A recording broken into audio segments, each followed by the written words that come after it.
Coronavirus, dans quel pays peut-on voyager sans être vacciné? Cette année, nous n'y échapperons pas non plus.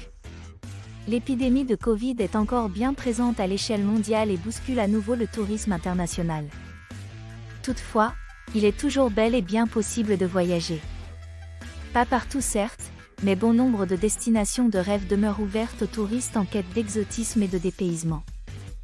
Voyons dans cette liste, un choix de pays accessibles en dehors de l'Europe aux Français, vaccinés ou non, afin de s'évader le temps d'un été. La situation épidémique étant susceptible d'évoluer, nous vous conseillons de vérifier les dernières annonces du gouvernement français pour les déplacements. De plus, au retour de certaines destinations, un test PCR ainsi qu'une quarantaine peuvent vous être demandés. En outre, même si vous pouvez voyager sans être vacciné, il est tout de même conseillé de le faire pour un voyage zen. Le Covid n'a cependant pas eu raison des vieilles formalités. Une garantie, quel que soit l'endroit où vous voyagez, en dehors de l'Europe, est la nécessité de demander un visa.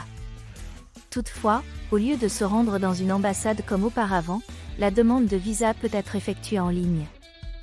Une démarche à distance bien plus sûre et surtout plus pratique. Thaïlande.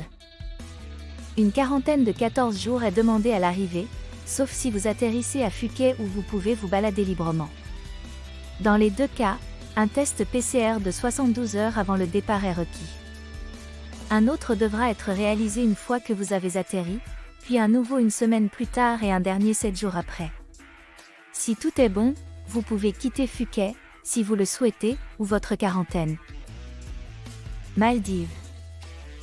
Seulement un test PCR datant de 96 heures avant votre départ vous sera demandé pour voguer dans cet archipel paradisiaque. Sri Lanka. Comme pour les Maldives, un test PCR de 96 heures est requis avec un auto-isolement de 14 jours non contraignant. Une bonne alternative pour celles et ceux qui voulaient faire un tour en Inde dont les voyages sont interdits depuis la France. Liban. Une quarantaine de 7 jours devra être observée à l'entrée du Liban pour les personnes non vaccinées. Un test PCR fait 96 heures avant votre départ est aussi requis pour profiter de ce petit pays plein de charme. Turquie. Pour se rendre en Turquie et explorer sa riche histoire, les touristes non vaccinés devront se prémunir d'un test PCR de 72 heures ou d'un test antigénique de moins de 48 heures. Égypte. Un test PCR de moins de 72 heures est demandé aux personnes non vaccinées à l'entrée du pays des pharaons. Maroc. Pour vous rendre au royaume du Maroc, il faudra vous prémunir d'un test PCR de moins de 48 heures, pour celles et ceux qui ne sont pas vaccinés uniquement.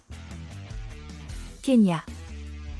Pour faire un merveilleux safari, un test PCR de moins de 96 heures seulement vous sera demandé à l'arrivée. Afrique du Sud. Un test PCR daté de moins de 72 heures avant votre départ est requis par les autorités afin de vous rendre dans le pays de Nelson Mandela. De plus, un test antigénique sera réalisé dès votre entrée sur le territoire. Amérique du Nord. Hélas, les États-Unis restent inaccessibles pour les personnes ayant séjourné dans l'espace Schengen les 14 derniers jours avant le départ. Le Canada demeure aussi fermé aux touristes français sauf motifs impérieux. Mexique. Vous pouvez vous rendre sans problème au Mexique pour profiter de la plage, de la culture et de la nourriture. Car pour le moment, rien ne vous sera demandé à l'entrée du pays. Amérique du Sud. Colombie. Envie de visiter sans souci un pays d'Amérique du Sud? Bonne nouvelle, vous pouvez vous rendre dès à présent en Colombie sans avoir besoin de passer un test PCR ni de quarantaine. Bahamas. 5 jours avant votre départ, il vous faudra faire un test PCR, puis un test rapide antigénique à votre 5e jour dans le pays. Mais pas pour les personnes vaccinées qui n'ont pas besoin de ces formalités. Océanie. Malheureusement, l'Australie et la Nouvelle-Zélande gardent leurs frontières fermées. Bien entendu, la situation peut évoluer. Mais il semble raisonnable de reporter ces projets de séjour pour explorer ces coins de paradis aux antipodes de l'Hexagone. Pour patienter, Que diriez-vous d'admirer des animaux que vous ne pouvez voir qu'au pays des kangourous? Pour celles et ceux qui décident de prendre l'avion cet été pour se dépayser totalement, profitez bien et faites attention à vous. On ne doute pas une seule seconde que, malgré la pandémie, on vous accueille à bras ouverts sous les tropiques.